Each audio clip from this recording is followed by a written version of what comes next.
Invite his homeless ex-wife to his $1 million wedding.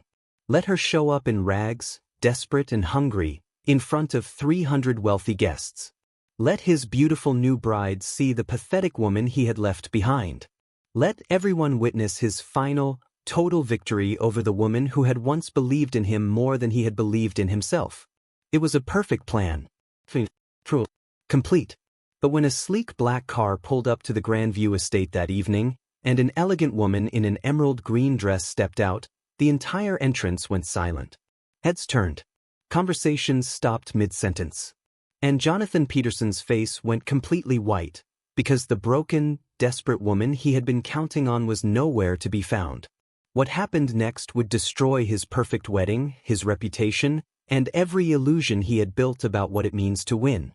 Jonathan Peterson had not always been rich.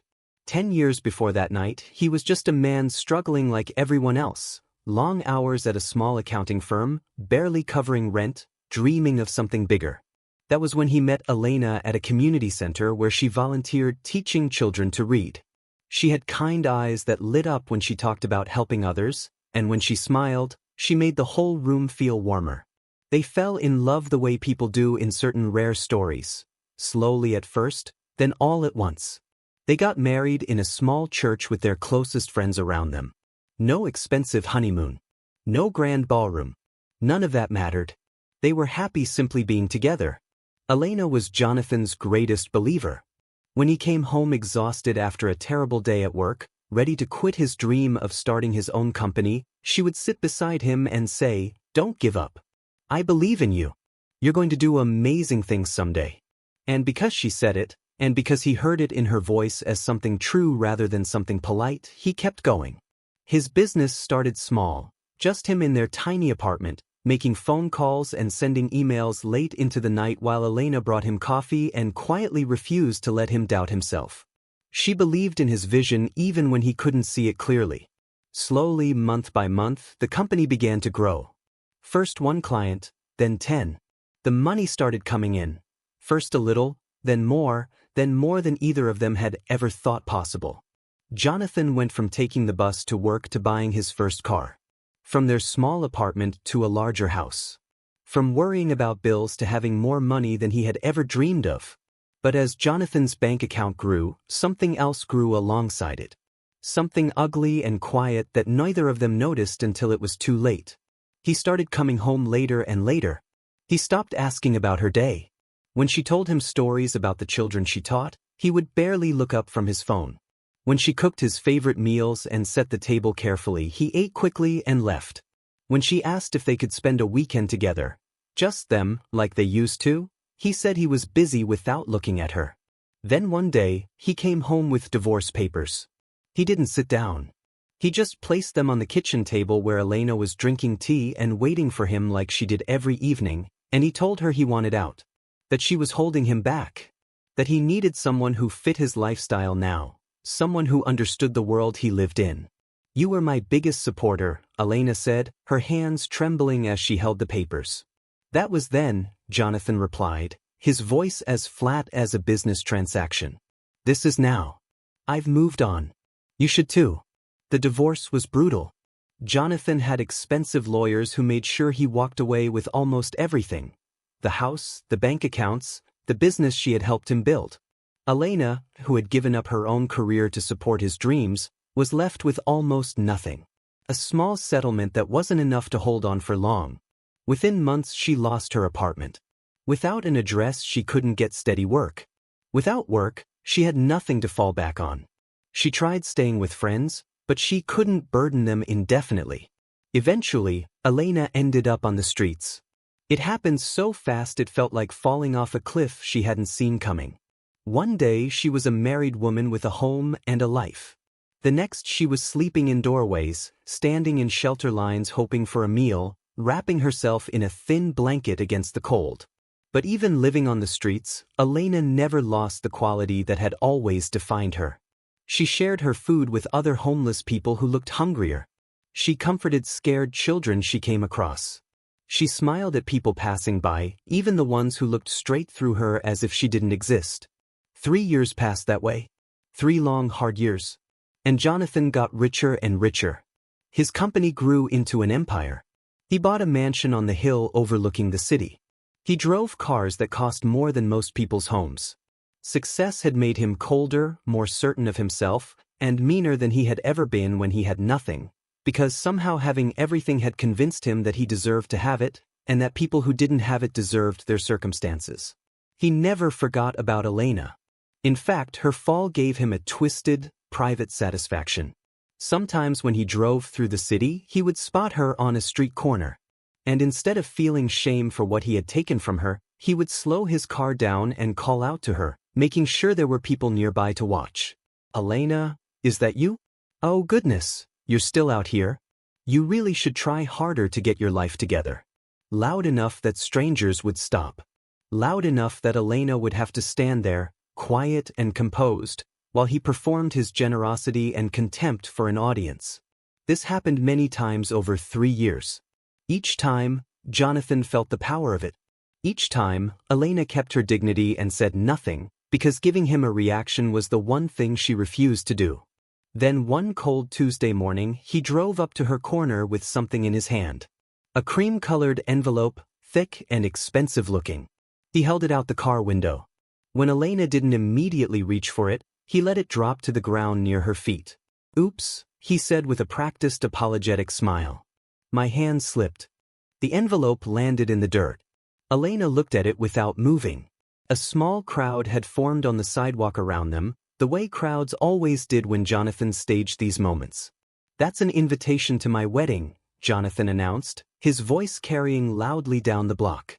He was getting married, a wonderful woman named Sarah, he said. Smart, beautiful, successful, classy. Everything Elena was not. He described the wedding in careful detail. The Grand View estate, 300 guests, the mayor attending, business leaders from across the country. "And then, as the finale, there'll be a plate of food waiting for you, Elena. The finest food you've ever tasted. Consider it my gift. One last act of kindness for old time's sake." He put on his sunglasses, gave her one last smile, and drove away. The crowd slowly dispersed. A few people looked back at Elena with pity in their eyes. One woman looked like she wanted to say something, then shook her head and walked on. Within minutes, Elena was alone again.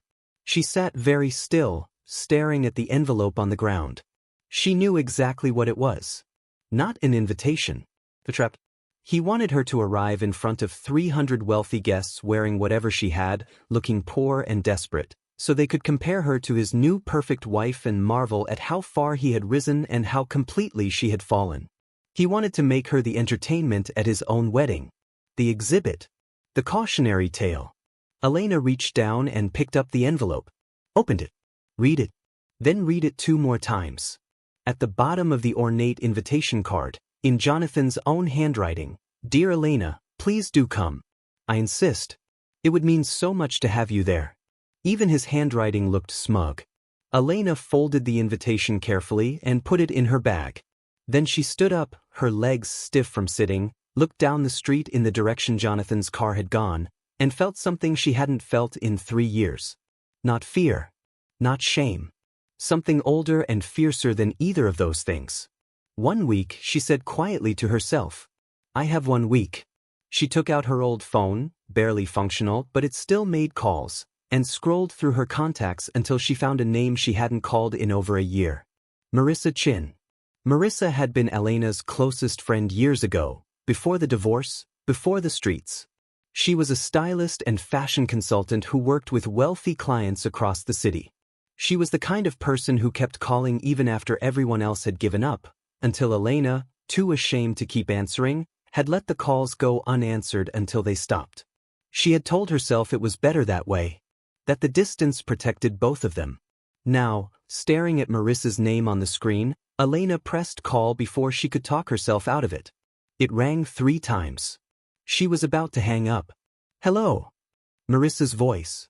Older maybe, a little tired, but unmistakably her. "Marissa." Elena's throat felt tight. "It's me. It's Elena." A long pause. Traffic in the background. The sounds of the city. Then, "Elena. Oh my God, is it really you? I've been so worried. I tried calling you so many times. I know, Elena said softly. I'm sorry I disappeared. I was ashamed and I thought it was easier to just let go of my old life completely. Where are you? Are you okay? Are you safe? Elena looked around at the street corner, at her blanket, at the cardboard box. I'm not okay, Marissa. But I need your help. I need your help with something really important. Anything, Marissa said immediately. Tell me what you need and I'll help you. Where can we meet? Elena felt tears forming, but not the kind she was used to. Something warmer. There's a coffee shop on Main Street. The one with the blue awning. Can you be there in an hour? I'll be there, Marissa said. And Elena, whatever you need, we'll figure it out together. I promise. They met an hour later. Marissa walked in wearing a beautiful coat, her hair perfectly styled, her eyes filling the moment they landed on Elena in the corner. She crossed the room without hesitation, sat down across from her, and reached across the table to hold her hands. Tell me everything, she said. So Elena did. All of it. The divorce, the lawyers, the apartment, the streets. The cold nights and the hunger. Jonathan's drives past her corner, the cruelty performed for audiences over 3 years. And then the envelope dropped in the dirt at her feet. Marissa's face grew harder and harder as Elena talked. When Elena finished, Marissa was quiet for a moment, then she said, So you're not going, right? You're going to ignore this and let him have his wedding without giving him the satisfaction? Elena was quiet for a moment. Then, No. I'm going. Marissa blinked. You're what? I'm going to that wedding, Elena said, her voice steady and getting steadier. But I'm not going to be what he expects. I'm not going to walk in there looking broken and defeated. I'm going to walk in there with my head held high. She leaned forward. For 3 years, Marissa, I've let Jonathan define me. I've let him and everyone else believe that I'm nothing because I don't have money or a home. I've been invisible. I've accepted every insult, every cruel word, every public humiliation because somewhere along the way I started to believe that's what I deserved. But I don't deserve it. I never deserved it. And I am not going to let Jonathan Peterson use me as the punchline at his wedding. Marissa stared at her for a long moment. Then slowly, a smile spread across her face. Okay, she said. What do you need from me? I need to look like I belong there, Elena said. I need a dress. I need my hair done. I need to look like someone who commands respect. Not because I think external things matter, because I know they don't, but because I need Jonathan and every one of his guests to see me as a person. Not as an object to pity or mock. Marissa pulled out her phone and started making notes. 1 week. That's not much time. She looked up. This is going to be expensive. The dress, the hair, the makeup, shoes, accessories. I can't let you pay for all that, Elena started. You're not taking it, Marissa said firmly. I'm giving it. And besides, I've spent years working with wealthy clients and calling in favors. I know a dress designer who owes me 3 referrals. A hairstylist who'll give us a discount. And I already called my makeup artist friend Lisa while you were ordering your coffee. Free because she was too angry to accept payment. She paused. People want to help you, Elena. Why? Elena asked softly. Because you're not the villain in this story, Marissa said. And when people hear what he's done, they want to be on the right side. That evening, Elena slept on Marissa's couch, the most comfortable surface she had slept on in 3 years. Wrapped in a warm blanket, she lay awake for a while thinking about the week ahead. Not with dread. With something she had nearly forgotten existed. Anticipation. The week passed in a blur of purposeful activity. Sophia, Marissa's designer friend, created a stunning dress in deep emerald green that made Elena's eyes catch the light. Marco worked on her hair, cutting and styling it until it fell in soft, elegant waves around her shoulders. Lisa worked through makeup looks until she found the one that was powerful without being performative, the look of a woman who had nothing to prove and everything to say. But more than any of the physical transformation, what that week rebuilt was something Elena had thought was gone permanently. Her confidence. Marissa made her practice walking with her head held high, speaking with a clear and unhurried voice, meeting people's eyes directly and holding their gaze. You are not going there to hide, Marissa reminded her every single day. You are going there to be seen. By Friday night, Elena stood in front of a mirror and barely recognized the woman looking back at her. Not because she looked expensive, though she did, but because she looked like herself again. The self she had been before Jonathan, before the divorce, before the streets had slowly convinced her she was invisible. She looked like someone who had survived something significant and was no longer pretending she hadn't. Saturday evening arrived. 2 hours before the wedding. Marissa stood in the doorway of her bedroom watching Elena get ready. You look like royalty, she said. I feel like myself again, Elena replied. Like the person I was before everything fell apart. No, Marissa said gently. You look like a better version of yourself. Because you've survived things that would have broken most people. That strength shows. It's in the way you stand. A car horn sounded outside. Marissa had hired a driver. You're arriving in style, she said. Now go. Before Elena left, Marissa pressed a small folded piece of paper into her hand. If you feel nervous when you get there, read this. The drive up to the Grandview estate took 30 minutes. Elena sat in the back of the sleek black car, watching the city lights drift past her window, watching the houses get larger and more manicured as they climbed the hill. When the massive iron gates swung open and the estate revealed itself, 3 stories of white columns and glowing windows and a fountain shooting 20 feet into the air, her heart began to beat faster. A valet in a crisp uniform opened her door. Good evening, ma'am. Elena stepped out. And the moment her heels touched the ground, she felt the shift in the air. People nearby turned to look. Conversations slowed. She stood up straight, head high, shoulders back, and began walking toward the entrance. More heads turned with every step. A woman in a silver dress whispered to her husband. Who is that? He shook his head slowly. I don't know. But she's stunning. At the entrance, a staff member checked her invitation and looked up at her with slightly wider eyes than the job usually required. Welcome, Miss Elena. Please enjoy the wedding. He opened the door. Elena paused just inside, feeling the weight of the moment. She reached into her clutch and unfolded Marissa's note. You belong anywhere you choose to stand. You are not less than anyone in that room. You are enough exactly as you are. Now go remind them of that. She folded it carefully, put it back, lifted her chin, and walked into the ballroom. The effect was immediate. A woman somewhere dropped her champagne glass. It shattered on the marble floor and nobody looked at it, because every person in that room was looking at Elena. She walked slowly and deliberately through the crowd, heels clicking on the marble, the emerald dress catching the light from the chandeliers. People stepped aside without realizing they were doing it. Conversations died and then restarted in urgent whispers. Who is she? I've never seen her before. That dress is incredible. She must be someone important. Elena kept her face calm and serene. The attention that used to make her want to disappear now made her stand taller. Then she heard Jonathan's voice from the ballroom. She walked through the ballroom doors. He was at the front of the room in an expensive tuxedo, smiling at his guests, speaking into a microphone about how grateful he was that everyone had come to celebrate this day with him and Sarah. Sarah stood beside him in a white dress, beautiful and radiant, holding his arm. Jonathan's eyes were scanning the crowd as he spoke, soaking in the admiration. Then his gaze moved toward the entrance. He was mid-word when it happened. His voice faltered, his eyes locked onto Elena, and his mouth fell open. The smile dropped from his face. The color left it entirely. The microphone began to shake in his hand. Sarah looked at him. Jonathan? Are you okay?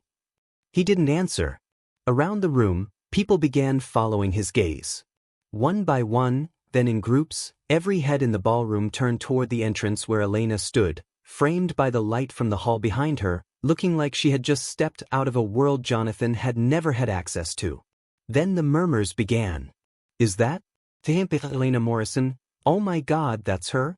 People who had known her before the divorce, business associates, friends from her old life, people who had perhaps even passed her on the street in the last 3 years, they were all recognizing her now, and their recognition came mixed with something Jonathan had not planned for, Shame. Shame at having walked past her. Shame at having done nothing. Elena walked slowly to the middle of the ballroom and stopped. She turned to face Jonathan directly.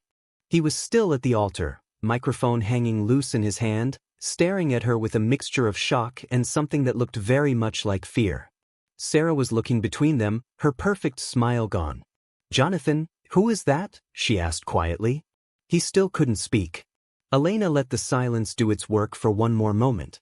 Then she spoke, her voice clear and level, carrying across the entire room without effort. "Hello, Jonathan," she said. "Thank you for the invitation. I wouldn't have missed this for the world." The silence was absolute. Jonathan finally found his voice. "Elena. What are you? How did I clean up so well?" she asked calmly. "Is that what you're trying to ask?" A few people in the crowd shifted uncomfortably. They were beginning to understand what was happening. Sarah tugged harder on Jonathan's arm. "Jonathan, who is this woman? Why is she talking to you like that?" Before Jonathan could answer, an older man in the crowd spoke up. "That's Elena Morrison," he said clearly. "Jonathan's ex-wife." The gasps that followed were louder than anything that had come before. Sarah's head turned slowly toward Jonathan. "You invited your ex-wife to our wedding." "I can explain." "Please do," Sarah said, her voice going cold. But Elena spoke first. "He invited me as a joke," she said, her voice carrying calmly through the room. "He drove by me on the street last week and dropped this invitation at my feet in front of a crowd of onlookers. He wanted me to show up looking poor and desperate so all of you could see the difference between me and his new wife. He wanted to put me on display." She paused. It was meant to be the final humiliation, the one that made it all complete. More gasps. More whispers. People were looking at Jonathan now with expressions that had nothing to do with admiration. "That's not true," Jonathan said quickly. "I invited her to be kind, to give her a good meal." "To be kind," Elena repeated. "Is that what you call driving past someone on the street just to humiliate them in front of strangers? Because you've done that to me repeatedly over 3 years." "I saw it." A voice from the crowd. An older woman stepped forward. 3 months ago, downtown. You stopped your car and said terrible things to this woman in front of everyone. I remember because I was so disgusted I almost spoke up." "I saw it twice," said a man in a gray suit. "You seem to enjoy it." Jonathan's face was turning red. "She's my ex-wife. I had every right." "To what?" Elena interrupted. She took one step closer to him. "To punish me for 3 years. To make sure I never forgot how high you'd risen and how low I'd fallen. To use my suffering as entertainment." She turned to address the whole room. "When Jonathan and I were married, I supported him through everything. I worked multiple jobs so he could start his business. I believed in him when nobody else did. I gave up my own career, my own dreams, to help him build his." She paused. Across the room, heads were nodding. People who had been there, people who remembered. "And when he became successful, he decided I wasn't good enough for the life he'd built. He divorced me, took everything we had built together, and left me with nothing. But that wasn't enough. For 3 years, he went out of his way to remind me, and anyone watching, that I was nothing and he was everything." "Stop it," Jonathan said, his voice shaking now. "Just stop." "Why?" Elena asked. "Because the truth is uncomfortable? Because these people are finally seeing who you really are." An older gentleman in an expensive suit stepped forward. Elena recognized him, Thomas Chin, a respected businessman she had met years ago at a charity event. "Is this true, Jonathan?" he asked. "Did you really treat her this way?" "She's exaggerating," Jonathan said. "She's bitter about the divorce." "I'm tired," Elena said simply, cutting through his words. "I'm tired of being treated as worthless because I'm homeless. I'm tired of being invisible. I'm tired of letting you make me feel ashamed of circumstances that were partly the result of what you took from me." She looked at him steadily. "You wanted me to come here tonight so you could show everyone how pathetic I am. You wanted to arrive in rags, hungry and desperate, so all your wealthy guests could pity me while you stood here looking generous and successful. You wanted your final victory. She took another step closer. He actually stepped back. But I didn't come here for your pity, she said. I didn't come here to beg for food or money. I came here to remind you, and everyone in this room, that my worth as a human being has nothing to do with how much money I have or where I sleep at night. The room was completely still. I came here to show you that you didn't break me. That 3 years of cruelty didn't destroy who I am inside. I am still the same person who believed in you when you had nothing. I am still the same person who worked day and night to help you build your dream. She held his gaze. The only difference is that now I don't have a home. But I still have my dignity. I still have my kindness. I still have my worth. Several people in the crowd were wiping tears from their eyes. And you know what the saddest part is? Elena said, looking at him one last time. You have everything. Money, success, this beautiful estate, a new wife, 300 people here to celebrate you. And you were still so insecure that you needed to drive past a homeless woman on a street corner just to feel powerful. What does that say about you? Jonathan's mouth opened and closed. No sound came out. Beside him, Sarah had taken a full step back, looking at her fiancé as though she were seeing him for the very first time. Is what she's saying true? Sarah asked quietly. Her voice had changed.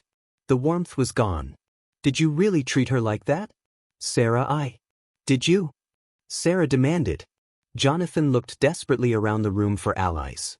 He found none. Not one face offered him support. These were his friends, his business partners, the people he had invited to witness his triumph. And every single one of them was looking at him with some version of disgust. You thought because you had money and she didn't, you could treat her however you wanted, Sarah said. Her voice was controlled but her eyes were bright with tears. I'm standing here in a wedding dress about to marry a man who gets pleasure from mocking people who are suffering. Sarah, please. You didn't care about having an audience when you humiliated her, Sarah said. Why should I care now? She looked at Elena, and her expression changed. I'm sorry. I had no idea. If I had known what kind of person he really was, I never would have agreed to marry him. It's not your fault, Elena said gently. You didn't know. Sarah nodded. Then she turned back to Jonathan. We're done, she said simply. Sarah, wait. But Sarah didn't wait. She walked straight out of the ballroom, her white dress trailing behind her, and several of her bridesmaids hurried after her. The room erupted in voices. Jonathan stood at the altar alone, the microphone dangling from his hand, his perfect wedding dissolving around him in front of everyone he had ever wanted to impress. Thomas Chin stepped forward. Jonathan, he said quietly, I think you need to leave. This evening is clearly over. Jonathan looked up in disbelief. This is my wedding. My estate. You can't. Many of us here are your business partners and clients, Thomas said. And I can tell you honestly that after what we've witnessed tonight, I'm not certain I want to continue doing business with someone who treats people this way. Because if this is how you treat someone who was once your partner, I have to wonder how you'd treat us if circumstances ever turned. Several others around him nodded. Agreed. This was disgraceful. People began moving toward the exits, in groups of 2 and 3, shaking their heads, conversations already beginning about what they had just watched. Elena stood still in the middle of the ballroom and watched it all unfold with a strange clarity. She didn't feel victorious. She hadn't come here for revenge, she had come here to reclaim something, and she had done that the moment she walked through those doors and stood up straight and refused to be small. Everything else was simply the truth doing what the truth eventually does. She turned and began walking toward the exit. Elena, wait. Thomas Chin was approaching with a small group of people. I don't know if you remember me. We met several years ago at a fundraiser for children's literacy. You were organizing it. I remember, Elena said, surprised. I was very impressed by your work then, Thomas said. And I'm even more impressed by your dignity tonight. What happened to you, losing everything, becoming homeless, that can happen to anyone. One bad turn, one difficult year, the wrong circumstances. But how you've carried yourself through it, and how you've conducted yourself here tonight, that's rare. He paused. I'd like to help you if you'll let me. A woman in a blue dress stepped forward. I run a nonprofit helping people who are homeless get back on their feet. Job training, housing assistance. Your experience would be invaluable to us, and honestly, we need someone with your heart. I have connections to housing programs, a man added. I can help you find a place to live. I own an employment agency, a woman said. I can help you rebuild your career. Elena looked at all of them, strangers, people who minutes ago had probably looked past her on the street, and felt something she hadn't felt in years. She wasn't alone anymore. Not because one dramatic evening had fixed everything, but because she had shown up honestly as herself and the world had, for the first time in a long time, responded in kind. Why? She asked softly. Why are you all being so kind? Thomas smiled. Because you reminded us of something important tonight. You reminded us that success isn't about money or status. It's about how we treat people. And you showed more grace and dignity in 10 minutes than most of us manage in a lifetime. She accepted their help. All of it. Business cards were exchanged. Introductions were made. She promised to call each of them in the coming days. She glanced back at Jonathan one last time as she was leaving. He was still at the altar, alone now, surrounded by the ruins of everything he had staged so carefully. He looked small. All his wealth and planning couldn't cover what he really was, and 300 people had just seen it clearly. Their eyes met briefly. Elena felt no hatred, only something quiet and final, like closing a book and putting it on a shelf. She turned away and walked out of the ballroom. Outside, Marissa was parked at the edge of the driveway, unable to contain herself any longer. When she saw Elena walking out surrounded by a group of well-dressed people who were all talking to her at once, her mouth fell open. Elena excused herself, walked to the car, and slid inside. Then she started laughing. A real laugh, full and unperformed. What happened in there? Marissa demanded. I told the truth, Elena said simply. I told everyone what Jonathan did to me, and his fiancée called off the wedding and walked out. His reputation is in pieces. His business partners are reconsidering their relationships with him. And now all those people out there want to help me rebuild my life. Marissa grabbed her hand. I am so proud of you. So incredibly proud. 3 months later, Elena stood in front of a small apartment building in a quiet part of town. It wasn't grand, but it was hers. Thomas Chin had helped her find it. The nonprofit director had helped her secure a position as a program coordinator, helping other homeless individuals navigate the systems that had once swallowed her whole. She had a home, a job, a phone that worked. She was rebuilding old friendships and making new ones. She had started volunteering at the Children's Literacy Center again, the place where she had first felt truly useful all those years ago before any of this began. Sometimes late at night, she still thought about those 3 years on the street. The cold nights. The hunger. The people who looked through her. Jonathan's mocking voice. The particular weight of shame that comes from being treated as invisible in your own city. She sat with those memories and let them be what they were, part of her story, not the end of it. She thought also about the kindness she had encountered during those years. Other homeless people who shared what they barely had. Strangers who sometimes stopped and actually saw her. Marissa, who had answered the phone. These things were also true, and they deserved to be held alongside the rest. She had learned something in those 3 years that Jonathan, for all his millions, would probably never understand. Your worth as a person has nothing to do with your circumstances. Nothing to do with your bank account or your address or what other people decide to believe about you. It comes from who you are, from how you treat people when you have power over them, from whether you choose kindness when cruelty would be easier, from whether you maintain your dignity when the world tells you you've lost the right to have any. Elena had lost everything. Her home, her money, her comfort, her sense of safety. And in losing all of those things, she had discovered what could not be taken. As for Jonathan, she heard through mutual acquaintances that his life had taken a significant turn after that night. Sarah had told everyone she knew what had happened. Several of his business partners had quietly ended their relationships with him. His reputation in the community never fully recovered. He was still wealthy, but he was also, in the ways that actually count, alone. Elena didn't celebrate his downfall. She didn't think about him much at all anymore. She was too busy building something real, something that didn't require anyone else's diminishment to stand. She had won. Not by destroying him, but by refusing to let him destroy her. And that, she knew now, was the only kind of victory that lasts. If this story moved something in you, if you have ever faced someone who tried to make you feel worthless by measuring your value against their standards, share it with someone who needs to hear it today. Because what Elena discovered on those streets, and in that ballroom, and in that small apartment 3 months later, is this: no one can take your dignity unless you hand it to them. No one can make you worthless unless you believe them. And you are never, ever as alone as the cruelest people in your life want you to feel.